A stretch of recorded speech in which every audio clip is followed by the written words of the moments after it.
فلا مضل له ومن يضلله فلا هادي له أشهد أن لا إله إلا الله وحده لا شريك له وأشهد أن محمدا عبده ورسوله لا نبي بعده اللهم صل وسلم وبارك على نبينا محمد وعلى آله وأصحابه ومن والاه ولا حول ولا قوة إلا بالله أما بعد فيا معاشر المسلمين أوصيكم ونفسي بتقوى الله وطاعته لعلكم تفلحون وقد قال الله تعالى في محكم التنزيل أعوذ بالله من الشيطان الرجيم يا أيها الذين آمنوا اتقوا الله حق تقاته ولا تموتن إلا وأنتم مسلمون وقال أيضا في آية أخرى يا أيها الذين آمنوا اتقوا الله وقولوا قولا سديدا يصلح لكم أعمالكم ويغفر لكم ذنوبكم ومن يطع الله ورسوله فقد فاز فوزا عظيما. Ma'asyiral muslimin jamaah salat Idul Adha rahimakumni wa rahimakumullah. Pada kesempatan yang baik ini marilah kita senantiasa manjatkan puji syukur kita kepada Allah Subhanahu wa taala, di mana di pagi hari yang cerah ini kita masih diberikan oleh Allah kesempatan di mana tidak semua orang diberikan oleh Allah kesempatan untuk beribadah Idul Adha di tahun ini.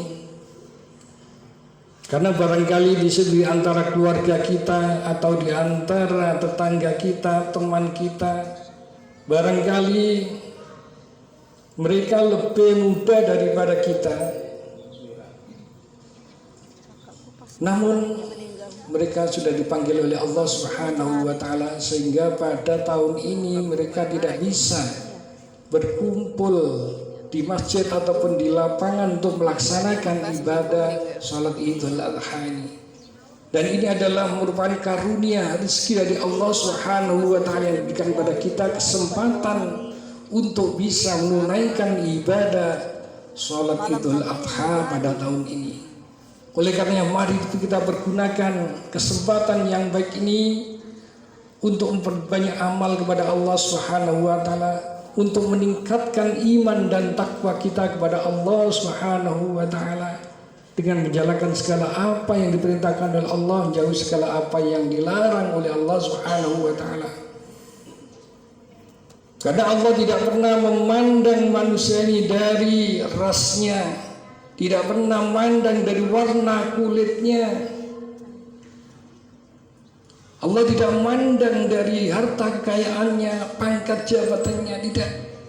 Tapi yang Allah nilai, yang Allah pandang pada seorang itu, inna akramakum indallahi atqakum, sesungguhnya yang paling mulia di antara kalian yang paling takwa kepada Allah Subhanahu wa taala. Ma'asyiral muslimin jamaah salat Idul Adha rahimakumullah.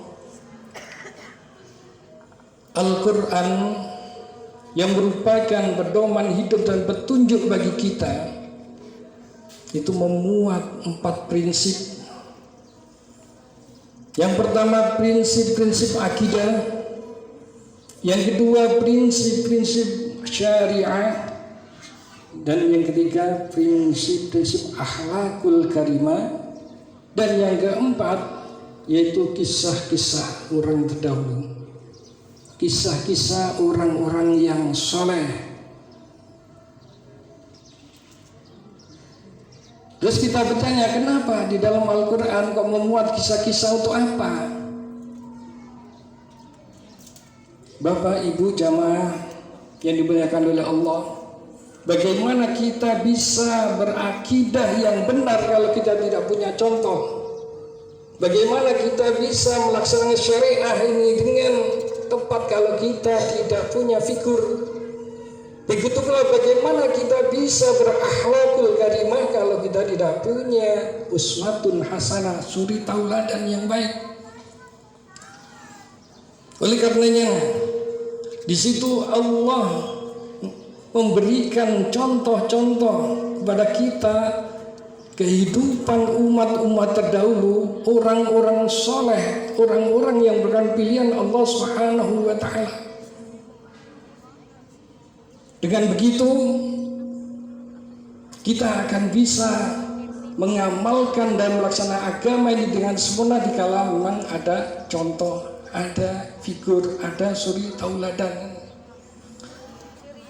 Dan untuk memberikan contoh ini Allah turunkan, Allah utus para nabi dan rasul, di mana di dalam sirah diceritakan, disebutkan di situ nabi seluruhnya itu ada 124.000. Dari 124.000 itu dipilih oleh Allah yang menjadi rasul 313.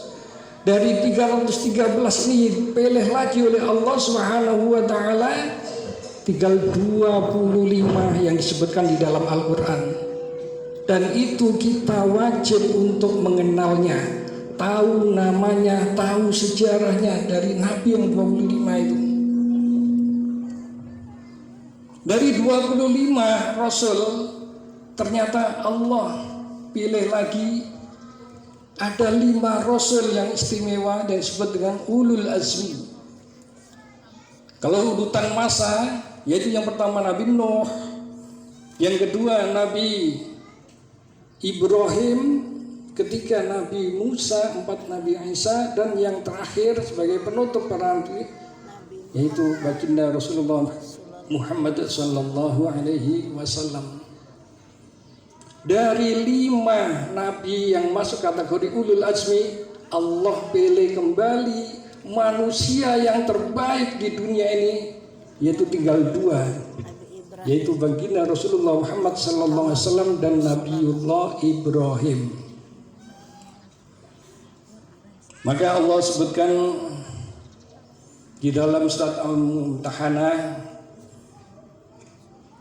laqad kana lakum uswatun hasanah fi Ibrahim walladzina ma'ah. Sungguh telah ada bagi kalian uswatun hasanah, suri tauladan yang baik, fi Ibrahim pada Nabi Ibrahim walladzina ma'ahu dan orang yang bersamanya.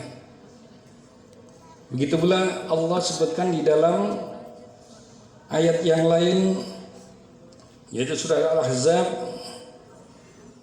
laqad kana lakum fi rasulillahi uswatun hasanah liman kana yarjullaha wal yawmal akhir wa dzakarallaha katsiran. Sungguh telah ada bagi kalian suri tauladan yang baik bagi orang yang mengharapkan ridwan Allah Subhanahu wa Ta'ala dan hari akhir, wa dzakarallaha katsiran, dan dia berzikir pada Allah dengan banyak. Ma'asyiral muslimin rahimallah, 2 insan ini pilihan Allah Subhanahu wa Ta'ala ini ternyata senantiasa Nabiullah Ibrahim disandingkan dengan Nabi Muhammad sallallahu alaihi wasallam. Sampai di dalam sholawat ada namanya sholawat Ibrahimiyah, yang setiap kali kita sholat pada saat tasyahud akhir itu harus kita baca. Itu Allahumma salli ala Muhammadin wa ala ali Muhammad kama sallaita ala Ibrahim wa ala ali Ibrahim wa barik ala Muhammadin wa ala ali Muhammad kama barakta ala Ibrahim wa ala ali Ibrahim fil alamin innaka Hamidum Majid. Ini senantiasa harus kita sebut setiap saat kita laksanakan sholat. Kalau kita tidak pernah menyebut itu, maka sholat kita tidak sah, tidak akan diterima oleh Allah Subhanahu wa Ta'ala. Begitu mulia 2 insan ini, dan hendaklah kita jadikan suri tauladan. Maka manusia yang paling baik menurut kita yaitu baginda Nabi Muhammad sallallahu alaihi wasallam. Kita sepakat sebagai umat Islam manusia yang terbaik yaitu Nabi Muhammad SAW. Tapi ternyata umat yang lain seperti orang Yahudi, orang Nasrani, mereka tidak mau